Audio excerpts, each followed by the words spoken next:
Donald Trump has plunged himself into crisis over a looming war with Iran. He really is in a massive mess. His top general fears it would be a disaster. The US only has the military capacity to sustain an intense aerial assault lasting 4 or 5 days maximum. That's including to their own allies, Israel.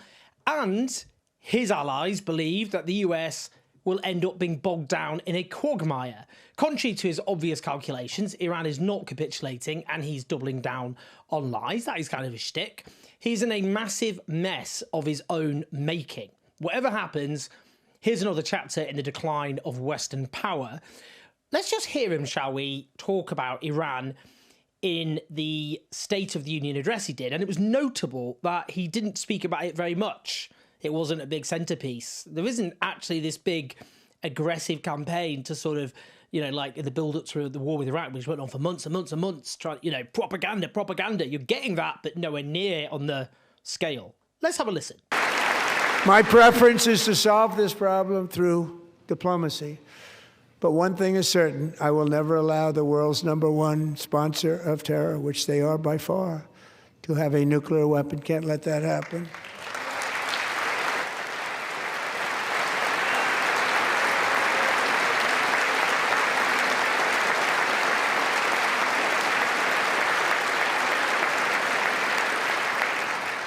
And no nation should ever doubt America's resolve. We have the most powerful military on earth. Disturbingly, many Democratic politicians stood up to applaud Trump's warmongering, which you'd expect. But among them was Senator Elizabeth Warren, who is supposed to be a progressive. Unbelievable stuff. Indeed, before we talk over the crisis Donald Trump and the United States are in, it's worth noting that the Democratic establishment is trying to bail the guy out. This is Chuck Schumer, the Senate Democratic leader. Closed-door briefings are fine, but the administration has to make its case to the American people as something as important as this. What do you expect? Really holding his feet to the fire there, isn't he? What's he talking about? No opposition to Donald Trump's proposed war, in substance, just encouraging him to make a better case. It's all PR. We're back to the build-up before the Iraq war, when the Democratic establishment piled in behind George W. Bush's catastrophic war, just making little kind of pernickety criticisms about process and that kind of thing.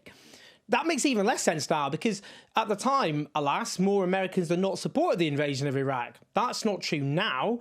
According to YouGov, only 27% of Americans support attacking Iran, with 49% opposed. In other polls, the opposition is even higher.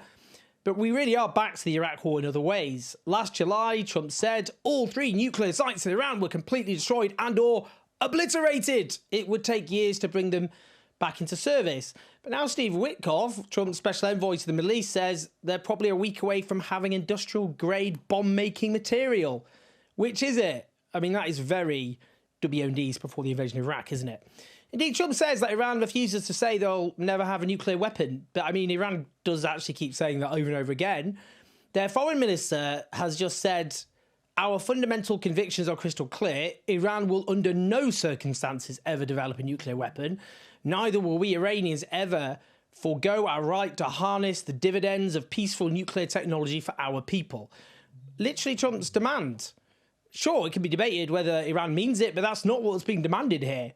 Now, the US military elite is clearly shitting themselves. General Dan Kane, chairman of Trump's Joint Chief of Staff, is reported to have warned that any major operation against Iran will face challenges because the US munitions stockpile has been significantly depleted by Washington's ongoing defense of Israel and support for Ukraine. In other words, the US commitment in part to arming Israel's genocide has depleted their ability to launch a war of aggression against Iran. What we're saying is the limit of a flailing and declining superpower on full display.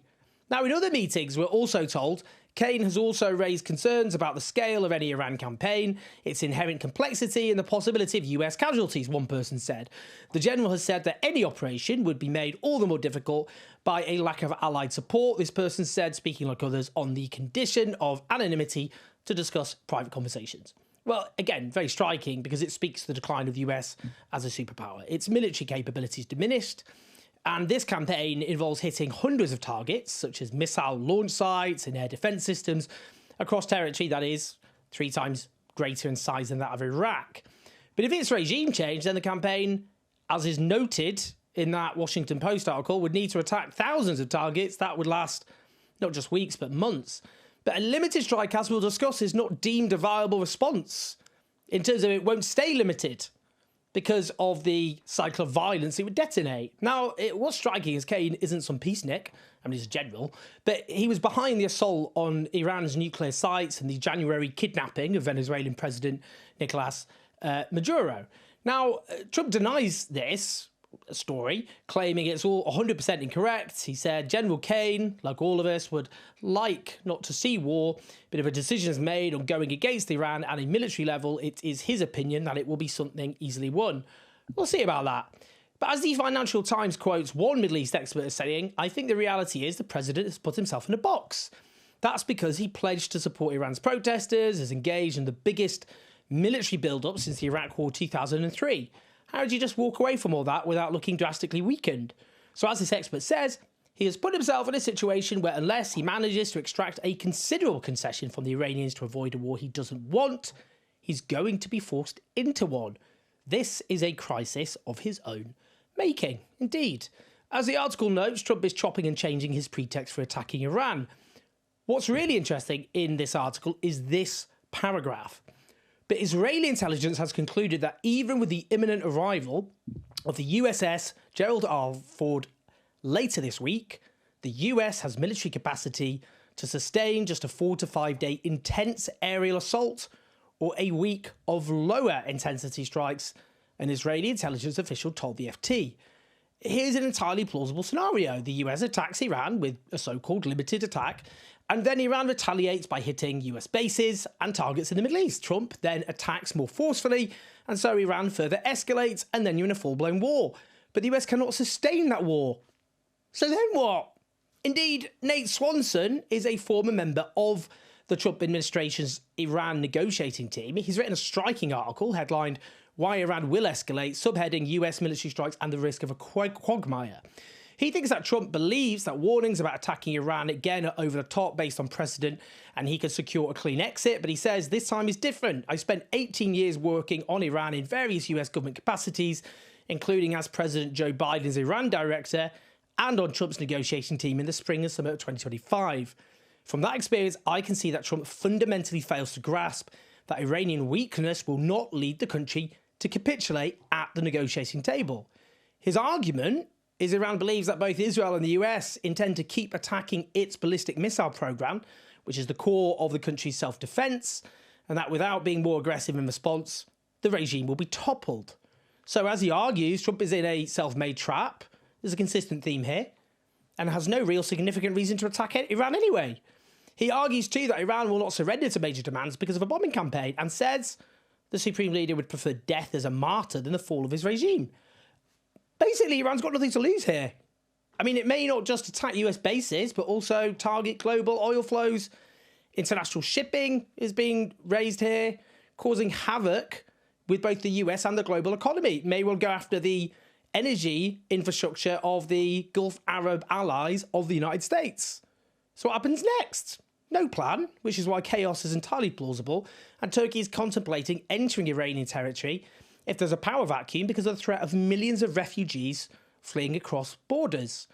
The US is on the verge of launching a war without the military capacity, with no strategy, wildly different pretext, with its own military top brass in panic over it, without public support, against an opponent with nothing to lose.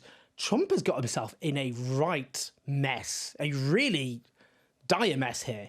And it's clear what's happening above all else. It's Israel pushing for this above all else. Because Israel believes that its best outcome would be Iran permanently plunged into chaos and turmoil. That would suit it in its strategic interest as it sees it. But will that suit the interests of the United States as a flailing global hegemon? For a big quagmire to be opened up after all the catastrophes, Iraq, Afghanistan, Libya, which drastically weakened US and Western power. Well, it's going to be an interesting few days and weeks, isn't it? But hopefully, and we should always bear that in mind, not interesting in the sense of so many people being slaughtered. Because, of course, we've all witnessed way too much butchery. And it is that which is guaranteed if the warmongers get the upper hand. Please like and subscribe if you talk to your comments. Help us take on what will be, I bet you, an overwhelmingly pro-war media at patreon.com/OJS84. Press like, subscribe. I am writing, guys, keep talking about, I'm writing a book about the fall of the West, so I have a particular interest in all these topics at the moment. That's coming out in October. More of that later. But yeah, like, subscribe, leave your comments. I'll see you in a bit.